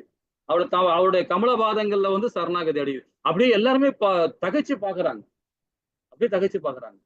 என்னடா இது, பகவான் கொன்னாரு, பகவான் யாரும் உணரல. ஏன்னா அப்ப அந்த இடத்துல சபையில் யாரும் இருக்கா பாருங்க, துர்ச்சாதனர் இருக்கான், துரியோதன் இருக்கான், கர்ணன் இருக்கான், எல்லாருமே இருக்கிறாங்க, பாண்டசையிலிருந்து எல்லாருமே இருக்கிறாங்க. அப்ப அவங்க கண்ணுக்கெல்லாம் தெரியல. அதாவது இந்த ஆத்மா வந்து தீப்பந்த மாதிரி வந்து பகவான் கிட்ட வந்து சரணாகதி அடையுது, பகவான் உணரல அவங்க. அப்ப எந்த அளவுக்கு ரசோ குணத்தை, எந்த அளவுக்கு இதுல இருக்காங்க பாருங்க, தமோ குணத்துல இருக்கிறாங்க இல்லைங்களா? அப்ப அந்த இடத்துல வந்து பாருங்க, அவர் பகவான்கிட்ட சரணாகதி அடைஞ்சு அந்த ஆத்மா புனிதம் அடைஞ்சு நேர வைகுந்தம் போகுது. இந்த கதையிலிருந்து நமக்கு என்ன தெரியுது பாருங்களேன், பகவான் தான் இந்த வேத சட்டத்தையே ஃபாலோ பண்ண சொல்றாரு. இதுதான் வேதம், யாரையும் தப்பா பேசக்கூடாது, யாரையும் தவறாக துதி பாடக்கூடாது, இந்த மாதிரிலாம் நிறைய சொல்லிட்டு போயிருக்காரு, வேதங்கள் மூலியமா கொடுத்துருக்காரு பகவான். அதை நாம ஃபாலோ பண்ணணும். ஆனா பகவான் மனுஷனாக பிறந்தாலும் அந்த இதை கரெக்டா அவர் ஃபாலோ பண்றாரு, அந்த கடமையை அவர் கரெக்டா செய்யறாரு. இல்ல அதனால்தான் அங்க வந்து என்ன சொல்லுவாங்க, பிரபுன்னு சொல்லுவாங்க. அவர் வந்து பிரபுன்ற மந்திரமே வந்து அவரோட நாமம் சொல்லப்படுது. அது பிரபுவே நமக அப்படின்னு சொல்லுவாங்க அந்த மந்திரத்தில். அதாவது ரசநாமத்துல 35வது நாமமாக சொல்லப்படுது. அந்த வேத சட்டத்தையே பகவானால மீற முடியும், அந்த வேத சட்டத்துல மீற முடியும். ஆனா நாம பௌதிகத்துல இருக்கவும் கண்டிப்பா மீறவே முடியாது இல்லைங்களா? இந்த மாதிரி நிறைய சொல்லிக்கிட்டே போலாம். நான் எதுக்கு சொல்ல வரேன்னா, நாம இந்த கதையோட மூல சாராம்சமே என்ன தெரியுங்கன்னா, நாம வந்து நமக்கு ஒரு லிமிட் இருக்கு, இவ்வளவுதான் நாம இருக்குன்ற ஒரு லிமிட் இருக்கு. அந்த லிமிட்டை மாறும் போது, அந்த மீறும் போது பாத்தீங்கன்னா, அது எப்போ மீறுவோம், தன்னிலை இழக்கும் போதுதான். நான் யாருன்றதை புரியாம கோபப்படும் போது, அகங்காரம் இருக்கும் போது. என்ன மாதிரி அகங்காரம்? பொய் அகங்காரம். மோகத்துல இருக்கும் போது. அப்ப மோகத்துல இருக்கும் போது சரி, பற்றற்ற தன்மையா பற்றோட இருக்கும்போது பாத்தீங்கன்னா, இந்த மாதிரி மனதின் தவங்களை நம்ம மிஸ் பண்ண வேண்டியது. சிசுபாலு அந்த கதையை நாம வந்து உதாரணமா எடுத்துக்கலாம். அப்ப நாம எந்த இடத்துலயுமே சரி, நமக்கு பகவான் கொடுத்துக்கிறார், லிமிட் கொடுத்துருக்காரு, இந்த லிமிட் தான் நீ வாழணும்னு கொடுத்துருக்காரு. அந்த லிமிட்டை மீறி நம்ம போனோம் பாத்தீங்களா, அப்ப நம்ம என்ன ஆகும், ரஜோகுணம் தமோகுணம் இல்லைங்களா? ஹரே கிருஷ்ணா. 17வது பதம் என்ன சொல்றாங்க பாப்போமா? ஹரே கிருஷ்ண மாதாஜி. हरे कृष्ण प्रभु जी। हरे कृष्ण। श्रद्धा परया दत्तं तपस्तत्त्रिविधं नरः अबलाकांक्षी वीर्युक्तः सात्विकं परिसक्षते। हरे कृष्ण प्रभु। हरे कृष्णा. இந்த 17வது பதம் பாருங்க, இந்த 3 வகையான தவங்கள், அதாவது ஜட லாபங்கள் எதிர்பார்க்காமல், ஜட லாபங்கள் சொல்லப்படுது இந்த பௌதிகமான உடல், இந்த உடல் லாபத்துக்காக பரமனை திருப்தி செய்வதில் ஈடுபட்டுள்ள மனிதர்கள் பலனை எதிர்பார்க்காம, இந்த உடலுக்காக எதிர்பார்க்காம, பகவானுக்காக இந்த உடலை வந்து அவருக்கு அர்ப்பணம் பண்ணணும், அவர் மேல நம்பிக்கை வைக்கணும், பகவான் மேல நம்பிக்கை வைக்கணும். நம்பிக்கை வச்சாதான் நம்ம தத்துவகுணம். பகவான் மேல நம்பிக்கை இல்லை நம்ம என்ன பண்ணுவோம், நம்பிக்கை எல்லாம் என்ன பண்ணுவாங்க, நம்பிக்கை இல்லைன்னா என்ன பண்ணுவாங்க பாருங்க, தண்ணியே நம்ப மாட்டாங்க, யாரையும் நம்ப மாட்டாங்க, பெற்றார் நம்ப மாட்டாங்க, யாரையும் நம்ப மாட்டாங்க, கோவில்ல போய் உட்காந்து ஒவ்வொன்று அழுவாங்க, இந்த பிரச்சனை அந்த பிரச்சனை, இப்படி அப்படி அது இப்படி அது இப்படின்னு மற்றவங்கள பிரச்சனையை பத்தி பேசிக்கிட்டே இருப்பாங்க. நம்பிக்கை இல்லை. அதே பகவான் மேல முழுமையான நம்பிக்கை இருக்கிறவங்க கண்டிப்பாக கோயிலுக்கு போனா அவன் தேவைதான் பண்ண போவான் இல்லைங்களா? நம்ம அடிக்கடிக்கு நம்ம இதை பேசிட்டு இருக்கோம். அப்போ இந்த ஜட லாபங்கள் எதிர்பார்க்காம இந்த உடலுக்காக நாம எதிர்பார்க்காம செய்யப்படுற பகவானுக்காக இந்த உடலை நமக்கு கொடுத்துருக்காரு பகவான் இல்லைங்களா? 84 லட்சம் உயிர் வாழியை தாண்டி தான் நமக்கு இந்த உடலே கிடைச்சிருக்கு நம்ம படிச்சிருக்கோம். அப்ப 84 லட்சம் உயிர் வாழி கிடைக்கிறதுக்கு 80 லட்சம் உயிர் வாழி தாண்டி இந்த 4 லட்சம் மனித பிறவி நமக்கு கிடைச்சிருக்கு. இந்த அற்புதமான பிறவி நமக்கு கிடைச்சிருக்கு. இந்த பிறவியை நம்ம மிஸ் பண்ணலாமா? இதை மிஸ் பண்ணோம்னா நீ என்னதான் பிராமணன் இருந்தாலும் சரி, என்னதான் சத்திரியன் இருந்தாலும் சரி, பிறப்பால் சத்திரியன், பிறப்பால் பிராமணன், பிறப்பால் வைசியன, பிறப்பால் சுத்திரன், எந்த குளத்துல வேணா பிறந்தப்போ பிரச்சனை இல்லை. ஆனா நீங்க செய்யற செயலை வச்சுதான் உங்களுக்கு தீர்மானிக்கும். நாம செய்யற செயலை வச்சுதான் தீர்மானிக்குது. இதான் பகவான் சொல்றாரு, இந்த பகவத்கீதை சொல்றாரு. நீ எந்த வர்ணம்னா பிறந்துக்கோ, பிரச்சனையே இல்லை. ஆனா நீ என்ன செய்யற அதுதான் உன்னுடைய வர்ணம் அப்படின்றாரு.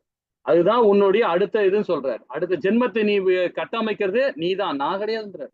அதனால சொல்றாரு 1863 சொல்றாரு, 1863 என்ன சொல்றாரு பாருங்க அர்ஜுன் கிட்ட. அர்ஜுனா, இது வரைக்கும் எல்லா உனக்கு இதுவும் சொல்லி கொடுத்துட்டேன். கர்ம யோகத்தை கொடுத்தேன், ஞான யோகத்தை கொடுத்தேன், பக்தி யோகத்தை கொடுத்தேன், ராஜ யோகத்தை கொடுத்தேன், 6 தத்துவத்தையும் கொடுத்தேன், எல்லா விதமான விஷயங்களும் சொல்லி கொடுத்துறேன்டா. இனி போர் பண்றியோ போர் பண்ணாம போதியோ அது உன்னுடைய கர்மடா அப்படின்றாரு. அந்த சுதந்திரம் கொடுத்துருக்காரு பகவான், நமக்கு எல்லாருக்குமே கொடுத்துருக்கிறாரு. அந்த சுதந்திரத்தை எப்படி யூஸ் பண்ண பாருங்க. பகவானுக்காக தான் நாம யூஸ் பண்ணணும். நம்ம கடமையை கரெக்டா செய்யணும். அவன் என்ன சத்திரியன், ஒரு சத்திரியன் தானே. ஒரு அர்ஜுனன் வந்து சத்திரியன், அந்த சத்திரியன் கடமையை அவன் செய்யணும் இல்லையா? ஒரு பிராமணன் அவனுக்கு கடமை என்ன, அவன் கடமையை அவன் செய்யணும். அவன் கட்டுப்பாடு என்ன, அந்த கட்டுப்பாடு செய்யணும். நான் போர் பண்ண மாட்டேன் அப்படின்னா அவன் அப்போ வந்து சத்திரியனே கிடையாது. நான் பிராமணனா பிறந்துட்டேன் ஆனா நான் பாராயணம் பண்ண மாட்டேன், சாஸ்திரத்தை நான் ஃபாலோ பண்ண மாட்டேன் அப்படின்னா அவன் பிராமணனா? கண்டிப்பா பிராமணன் கிடையாது. வைசியம் அப்படிதான், சூத்திரன் அப்படிதான். அவன் கடமையை அவன் கரெக்டா செய்யணும் இல்லைங்களா? அப்போ ஜட லாபங்களை எதிர்பார்க்காம செய்யணும். அவனுடைய கடமை, அவனுடைய யாகங்களை கரெக்டான செயலை செயல்படும். 18. ஹரே கிருஷ்ணா மாதாஜி. ஹரே கிருஷ்ண மாதாஜி. हरे कृष्ण ஹரே प्रभु जी। கிருஷ்ண. ஹரே கிருஷ்ண. जातं तपोतम्पेन शैव यत् श्रेयेतत् इहं प्रोक्तं राजसं चला ध्रुवम्। हरे कृष्ण प्रभु जी। ஹரே கிருஷ்ண மாதாஜி. ஹரே கிருஷ்ண. அதாவது மானம், மரியாதை மற்றும் வழிபாட்டை பெறுவதற்காக தற்பெருமையுடன் செயல்படும் தவங்களே ரசோகுணத்தில் இருப்பதாக கூறப்படுகிறது. இவை சஞ்சலமானது, தற்காலிகமானது ஆகும் சொல்லப்படுது. ஏன்னா இந்த பௌதிக உடலே ஒரு தற்காலிகமானது தான். நிறைய பேர் என்ன பண்ணுவாங்க, இந்த உடல் கிடைச்சிருக்கு, ரொம்ப அழகா, நான் பலசாலி, நான் நல்லா இப்படி படிச்சிருக்கேன், நான் அப்படி படிச்சிருக்கேன், அப்படி பண்ண, இது எல்லாமே பௌதிகம் தான். இந்த உடலை இருக்க வைக்க தான் நீ, அதுக்கப்புறமா கணம் தான். அதுக்காக நாம என்ன பண்ணோம், ஓடிட்டே இருக்கோம். நாம என்னைக்கு பிறந்தோம்னு பாருங்களேன். நம்ம எல்லாம் சொல்லுவோம் நமக்கு ஒரு பிறப்பு தெரிஞ்சு போச்சு, இறப்பு நமக்கு தெரியாது. ஆனா உண்மையிலேயே வந்து வேத சாஸ்திரம் என்ன சொல்றதுன்னா, பிறப்பு எப்ப தெரியுமா நம்ம வந்திருக்கோம், இந்த அண்ட சராசரிகளை படைக்கப்பட்ட போது நம்ம எல்லாருமே பிறந்துட்டோம். அதை 4வது அத்தியாயத்துல பகவானே சொல்றாரு, ரொம்ப அழகா சொல்றாரு. நீ நானும் சமகாலத்துல பிறக்கலடா, முன்னாடியே பிறந்துட்டோம், பின்னாடியும் பிறப்போம், நம்ம செய்யற கர்மா மூலியமான்றாரு. 4வது அத்தியாயத்துல உன்னத ஞானத்துல பகவான் கொடுக்குறாரு. அப்ப நாம எல்லாமே முன்னாடியே பிறந்துட்டோம். நாம செய்யற தப்புனால திரும்ப திரும்ப இந்த உடல் நமக்கு கிடைச்சிட்டே இருக்கு, திரும்ப திரும்ப இந்த உடல் நமக்கு கிடைச்சிட்டே இருக்கு. மானம். அதே நாம நிறைய தப்பு பண்றோம், சரி பண்றோம். இப்ப தப்பே பண்ணல, நம்ம சரியா பண்ணோம்னாலும் சரி, அப்ப மானத்தை பத்தி கவலைப்படுவானா? மரியாதை எதிர்பார்ப்பானா? யோகியா இருக்க, கர்ம யோகியா இருக்க மரியாதை எதிர்பார்க்கவே மாட்டான். தேவையில்லைன்னு பார்ப்பான், எனக்கு தேவையில்லைன்னு. இப்ப அதே பௌதியத்துல இருக்கவங்க பாருங்க, ரோட்ல போகும்போது ஒரு ஃப்ரெண்டு வர்றாரு, ஃப்ரெண்டு இல்ல, அந்த ஸ்ட்ரீட்ல உள்ளவர், அவர் பார்த்து வணக்கம் கொடுக்குறாரு, வணக்கம் அப்படின்னு சொல்றோம். ஒரு 4 முறை வணக்கம் கொடுக்குறாரு, அதாவது 4 நாள், ஒரு நாள் கொடுக்குறார், இன்னொரு நாள் கொடுக்குறார், இன்னொரு நாள் கொடுக்குறார், ஒரு நாள் கொடுக்காம விட்டாரு. அப்ப நம்ம எப்படி இருக்கும் பாருங்க, சஞ்சலம் அடைவோம்ல நம்ம. டெய்லி அவர் விஷ் பண்ணிட்டே இருப்பாரு, இன்னைக்கும் விஷ் பண்ணல அவரு அப்படின்னு நம்ம அன்னைக்கு ஃபுல்லா நம்ம நினைச்சுக்கிட்டே இருப்போம். அன்னைக்கு ஃபுல்லா நினைக்கிறோமோ இல்லையோ, அட்லீஸ்ட் கொஞ்ச நேரம் நினைக்கிறோம் பாத்தீங்களா, அந்த குழப்பு. அந்த அப்போ நம்ம மரியாதை எதிர்பார்க்கும் போது அப்ப பந்தப்படுறோம். அதாவது யாரையுமே வந்து மரியாதை எதிர்பார்த்தான்னு வச்சுங்களேன், கண்டிப்பா நம்ம பந்தப்படுறோம். அப்போ அந்த குணம் வந்து ரசோ குணம் தான். அப்ப தற்பெருமையா இருக்கக்கூடாது. தற்பெருமையா சொல்லப்படுது என்ன, பொய் முகம் தான். தற்பெருமை சொல்றது பொய் முகம் தான். உண்மையான முகம் இருக்க. தற்பெருமையை பத்தி கவலைப்பட மாட்டான். அவன் ஞானியா இருப்பான், ஒரு அறிஞனா இருப்பான் இல்லைங்களா? சோ இந்த தற்பெருமையோட செய்யப்படுற குணங்கள் வந்து பாத்தீங்கன்னா ரஜோகுணம் தான். இப்ப நான் முன்னாடி பார்த்தோம் பாத்தீங்களா, அது சத்துவ குணத்துல பார்த்தோம். இது ரஜோகுணத்தை பத்தி சொல்றோம் இல்லைங்களா? அப்ப இது சஞ்சலமானது, இது தற்காலிகமானது. இதுல 19வது பாகத்துல பாருங்க, ரொம்ப அழகா சொல்லப்படுற தமோ குணத்தை பத்தி சொல்றார். ஹரே கிருஷ்ணா மாதாஜி. हरे कृष्ण प्रभु जी। मूढ़ो ग्रहणात्मनो यत् पीडयो क्रियते तपः प्रयोस्ते साधनार्थं वा तत्तामसम् उदाहृतम्। ஹரே கிருஷ்ணா மாதாஜி. பிறரை அழிப்பதற்காகவோ துன்பத்துக்காகவோ அல்லது தன்னை வருத்தி கொண்டு முட்டாள்தனமான முறையில் செய்யப்படும் தவங்கள் தமோ குணத்தில் இருப்பதாக கூறப்படுகிறது. இப்போ ஒரு உதாரணம் சொல்லலாம். ராவணன் இருக்கான். ராவணன் என்ன பண்றான்? சீதா பிராட்டி தூக்கிட்டு வரதுக்காக, இந்த அகிலத்தையே ஃபுல்லாத்தையும் நம்ம கண்ட்ரோல்ல கொண்டு வரதுக்காக அவன் என்ன பண்றான்? கடும் தவம் பண்றான். இந்த நிக்கிறாரு பாருங்க ஒருத்தர் போட்டோல, படத்துல பாருங்க எப்படி இருக்காரு. அந்த மாதிரி தவம் பண்றான். உடலை வருத்திக்கிறான். வருத்திக்கிட்டு தவம் கொடுத்த கிடைச்ச பிறகு அவன் என்ன அந்த வரம் கிடைச்ச பிறகு என்ன பண்றான்? கைலாய மலையே தூக்குறான். சிவபெருமான் கொடுக்கிறார், வரம் கொடுக்கிறார். கொடுத்தவரை அவருடைய கைலாமையே தூக்குறான். அவன் கொடுத்தவனே தூக்குறான். அப்ப எப்படிப்பட்ட குணங்கள் பாருங்க இல்லைங்களா? இதெல்லாம் சண்டால குணம், தமோ குணம். தன் உடலையே வருத்திக்கிட்டு சுய லாபத்துக்காக செய்யற வந்து பாத்தீங்கன்னா தமோ குணம். பிளாக்மெயில் பண்றது. நீ இதை செஞ்சினா உனக்கு கிடைக்கும், நீ இது செஞ்சினா உனக்கு லாபம் கிடைக்காது, உனக்கு வந்து சித்திரவதை பண்ற, உனக்கு வந்து அது கிடைக்காது அப்படின்னு சொல்றாங்க பாருங்க. அது எல்லாமே சண்டால குணம். உடலையும் வருத்தி கூடாது. ஆனா அதே சத்துவ, அதாவது சத்தியுகத்திலேயோ திராதயுகத்திலாம் பாத்தீங்கன்னா அப்பெல்லாம் வந்து எல்லாருமே வந்து சத்தியுகத்துல பாத்தீங்கன்னா எவ்வளவு நாள் வாழ்ந்துருக்கிறாங்க? 10,000 வருஷம், 1,00,000 வருஷம் அந்த மாதிரி வாழ்ந்துருக்கிறாங்க அந்த யுகத்துல. இப்ப கலியுகத்துல 120 வருஷம் தான். அப்போ அந்த இடத்துல வாழ்ந்தவங்க இப்ப கசிப முனிவரும் சரி, விஸ்வாமுத்திரரும் சரி, பிருகோ சரி, தவம் இருக்க காட்டுக்கு போனாங்கன்னா 10,000 வருஷத்துக்கு தான் வருவாங்க அந்த காலகட்டத்துல இருக்கணும். அப்ப அந்த மாதிரி கடும் தவம் பண்ணுவாங்க. நாம பண்ண முடியுமா? 10 நாள் இல்ல 4 நாள் சாப்பிடலன்னா போச்சு, முடிஞ்சு போச்சு. ஒரு வேளை சாப்பிடலன்னா நமக்கு சுகர் வந்துடும், பிரஷர் வந்துடும், எல்லாம் வந்துடும் சரிங்களா? அப்ப உடலை வருத்திக்கணும் அவசியமே இல்லை. நாம அது தேவையில்லை. நமக்குள்ள பகவான் இருக்காரு, உள்ள ஆத்மா இருக்கு, பரமாத்மா இருக்காரு, ஜீவாத்மாவும் இருக்கு. அப்ப நம்ம உடலை நாமே வருத்திக்கணும், வருத்தக்கூடாது இல்லைங்களா? அந்த அந்த உடலை நம்ம கொடுமைப்படுத்தணும். நம்ம கண்டிப்பாக அது தமோ குணம். அதுதான் பிறை அழிப்பதற்காகவோ துன்புறுத்துவாகதோ அல்லது தன்னை வருத்தி கொண்டு முட்டாள்தனமான முறையில் செய்யப்படும் தவங்களே தமோ குணத்தில் இருப்பதாக கூறப்படுகிறது. அழகா சொல்லப்பட்டிருக்காங்க. இப்ப இதோட ஃபுல் சாராம்சம் பாருங்க. தத்துவகுணம் வந்து ஜட லாபங்கள் எதிர்பார்க்காமல் பரமனை திருப்தி செய்வதில் ஈடுபட்டுள்ள மனிதர்கள் உன்னத நம்பிக்கையுடன் இந்த 3 சாராம்சம் மூலியமாக இருக்கிறவங்க சத்துவகுணம். அதே ரசோகுணம் பாருங்க, தற்பெருமைக்காக மான மரியாதை மற்றும் வழிபாட்டை பெறுவதற்காக செயல்படுவாங்க. அதே மாதிரி சஞ்சலமானது, தற்காலிகமானது ரசோகுணம். தமோ குணம் பாருங்க, முட்டாள்தனமான முறையில் தன்னையே வரித்து கொண்டு அழிப்பதற்காக துன்புறுத்துவதற்காக. சோ இந்த 3 குணமே இருக்கக்கூடாது. ரொம்ப இம்பார்ட்டன்ட். நம்ம நினைப்போம், என்னப்பா இது ஜட லாபக்கும் இருக்கக்கூடாதுன்னு சொல்றீங்க, சரி ஓகே. எதிர்பார்க்காம, சரி ஓகே. பரம திருப்தி செய்வதில் அதான் நம்ம கடமை நம்ம நினைக்கிறோம், அதான் நம்ம தர்மம் நினைக்கிறோம். ஆனா இந்த குணத்திலேயே பகவான் இருக்கவானான்னு சொல்றாரு. இந்த 3 குணமே நாம இருந்தோம்னா கண்டிப்பாக தத்துவ குணத்துல பிறந்தவன் எங்க இருப்பான்? கண்டிப்பா இந்த இடம் பிறக்கிறான். ஆனா எங்க போவான்? சொர்க்கம் தான் போவான்.